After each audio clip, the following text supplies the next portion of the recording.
Meeting की है, तो इसका मुख्य विषय क्या रहा है? इसका मुख्य विषय यह है कि हमारे शिक्षाविद खंड शिक्षा अधिकारी जी श्री गोविंद राम जी से हमारा अजरस का हरियाणा अनुसूचित जाति राज्य के अध्यापक संघ का एक प्रतिनिधि हमारी मांगों को लेकर मिला था और उन मांगों के तहत इनसे बातचीत करनी थी। खंड शिक्षा अधिकारी महोदय जी जो शिक्षाविद हैं और शिक्षकों के बॉस हैं, इन्होंने हमारे साथियों को के साथ अभद्र व्यवहार किया। हमारे समाज को, एससी समाज को, अनुसूचित जाति राज्य के अध्यापक संघ के सभी साथियों को और सभी अनुसूचित जाति समाज को कुत्ता शब्द कह के ने गाली गलौज की है, अभद्र व्यवहार किया है। तो आप क्या चाहते हो? हम चाहते हैं कि ऐसे शिक्षा अधिकारी, जो ऐसा खंड शिक्षा अधिकारी है जो शिक्षाविद है, क्योंकि शिक्षा बहुत बड़ी चीज़ होती है, जो शिक्षाविद होता कभी समझ भी नहीं आने चाहिए गाड़ी के, तो जो पूरे समाज को गाड़ी होता, ऐसे शिक्षाविद के ऊपर ऐसी एट्रोसिटी एक्ट के तहत मुकदमा दर्ज होना चाहिए। सर, आज का जो धरना हमारा हो रहा है, ये पूरे जिले का धरना है।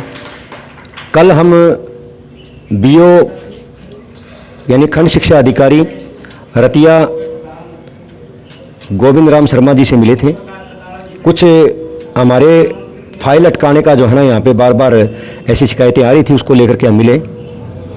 लेकिन हमारी बात सुनने के बाद में ये आक्रोशित हो गए और आक्रोशित होने के बाद में इन्होंने हमारे को धमकाना शुरू कर दिया और धमकाने बाद में इन्होंने ये कहा कि हम तो हाथी की तरह चलने वाले हैं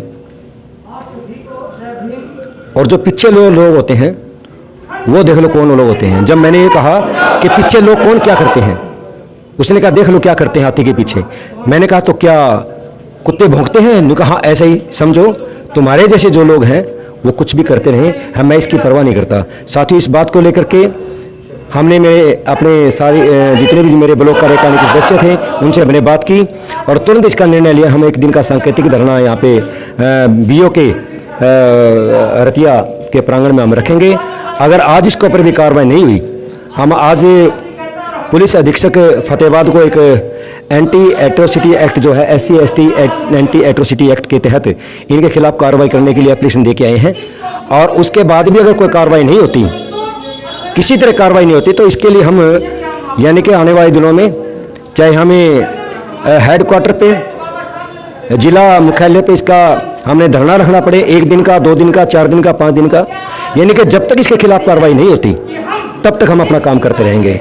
इन्होंने पूरे समाज को, इन्होंने पूरे अध्यापक वर्ग को एक बहुत बड़ी गाली जो संज्ञा दी है कुत्ते की, और ये कुत्ता यानी कि अनुसूचित जाति के जो लोग हैं कुत्ते हैं, इस बात को हम बर्दाश्त करने वाले नहीं हैं।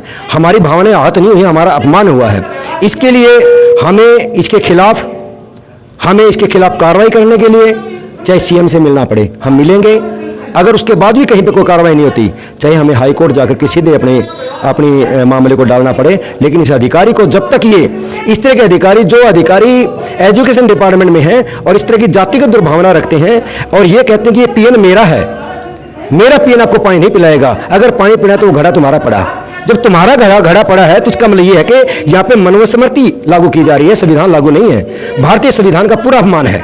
और ऐसे लोग जो इन बड़े पदों पे, मन में इनके दिमाग के अंदर ये बात है कि ये लोग जो शेड्यूल कास्ट के लोग हैं, इनका काम सिर्फ सेवा करना है और हमारे सामने सिर्फ सिर झुका के बैठना है, ये इनकी बहुत बड़ी गलती है और इस बात को हम बर्दाश्त नहीं करने वाले। ये PN के बारे में इन्होंने कहा कि मेरा PN पानी नहीं पिलाएगा। मेरा PN की इंटीग्रिटी, मेरे PN की डिग्निटी मेरे लिए सही है, नहीं है, मेरे लिए सही है, किसी के लिए गलत हो सकती है। जब मैंने कहा कि ये क्या मतलब है कि पानी तो पिला सकता है, नहीं, ये पानी नहीं पिलाया, घड़ा पड़ा है, आप घड़े में पानी पी सकते हैं। साथियों, इसीलिए मैंने सभी साथियों से बात की और सभी साथियों ने एकजुट होकर कहा कि हम कल धरना रखेंगे और उसके बाद में कोई कार्रवाई नहीं होती तो आगे कार्रवाई हम जो ये जो अजरस से रिलेटेड जो हमारे अध्यापक बंधु हैं, ये कल हमारे पास यहाँ ऑफिस में आए थे।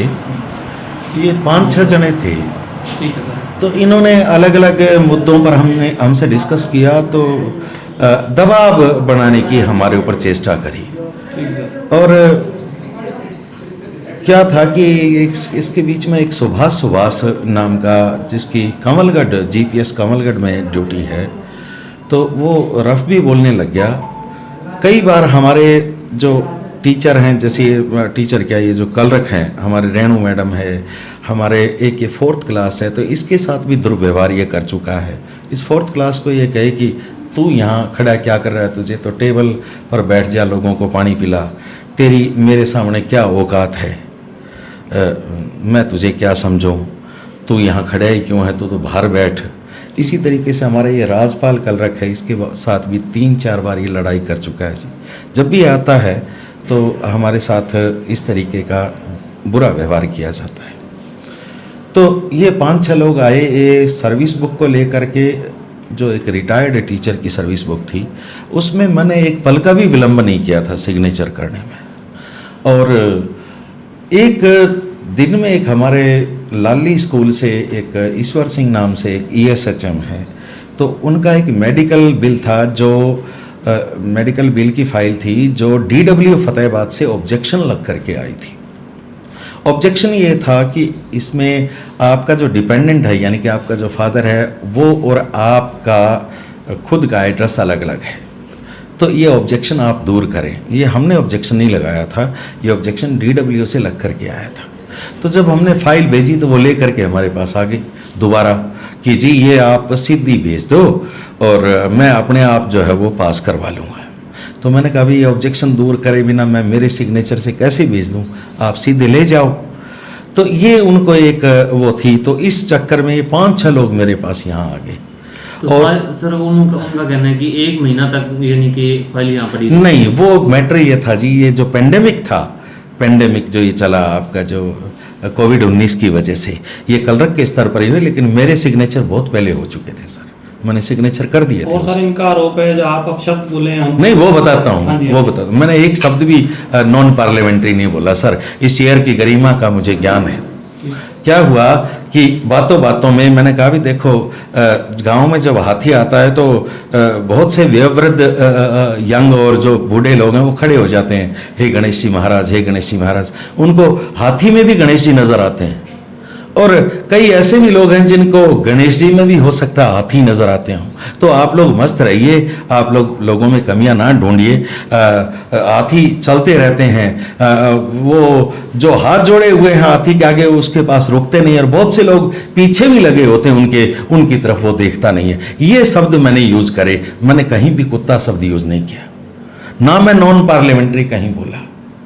उसके बावजूद ये आपने हमें ये कुत्ता कहा, मैंने कहा मैं कुत्ता कब कहा? उसी समय मैंने ऑब्जेक्ट किया कि आप बोल बताइए ये शब्द मैंने कब यूज किया। मैं पार्लियामेंट से नॉन पार्लियामेंट्री कैसे हो सकता हूँ इस कुर्सी के ऊपर बैठ करके?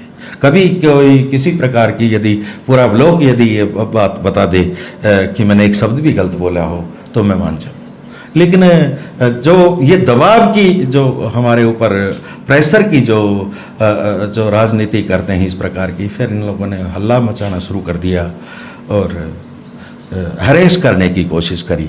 मेरे कलरक है रेणु, इसके साथ भी लड़के जाए, एक हमारा राजपाल है, एक 4th क्लास है, निहायत ही शरीफ लड़का है, इसके साथ भी उलझ करके गया। तो ये लोग फिर इकट्ठे होकर के आगे और मुझे जो है 6 जनों ने दबाने की चेष्टा करी। तो ये सारा मैटर था सर। फिर इन्होंने ये तिल का ताड़ बना दिया, making mountain of mole hill, rather they could have settle the matter easily. तिल का ताड़ बना दिया इन्होंने, कोई मैटर ही नहीं था।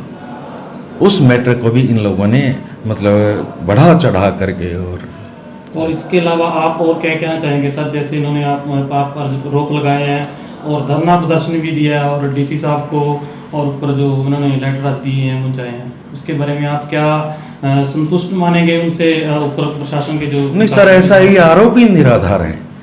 जब आरोप ही निराधार हो और सिर्फ एक अपमान का उद्देश्य हो किसी का कि इस चेयर का अपमान किया जाए, तो आप क्या एक्सपेक्ट कर सकते हैं? मैंने कहा ना, मेकिंग माउंटेन ऑफ मोल हिल, ठीक है। और तिल का ताड़ यदि कोई बनाए किसी छोटी सी चीज को लेकर के, आपने वो देखा होगा पर्वत सा बना हुआ बारिश के दिनों में जो ये अपने केंचू वगैरह बना देते हैं पर्वत सा, अच्छा वो उसको बोलते हैं जी माउंटेन ऑफ मोल हिल, ठीक है ना। जो पर्वत सा देखते हो जमीन में, वो है ये हालत, और कुछ नहीं है। ना इस मैटर में कुछ है, ना मैं कभी नॉन पार्लियामेंट्री होता सर। पढ़ा लिखा आदमी हूँ, ये कोई चेयर छोटी चीज है क्या? ये पीठ है सर पूरे ब्लॉक की। हम लोग इस पर जो बैठते हैं तो गरिमा में होते हैं, ऐसे हम लोग बात नहीं करते। किसी प्रकार।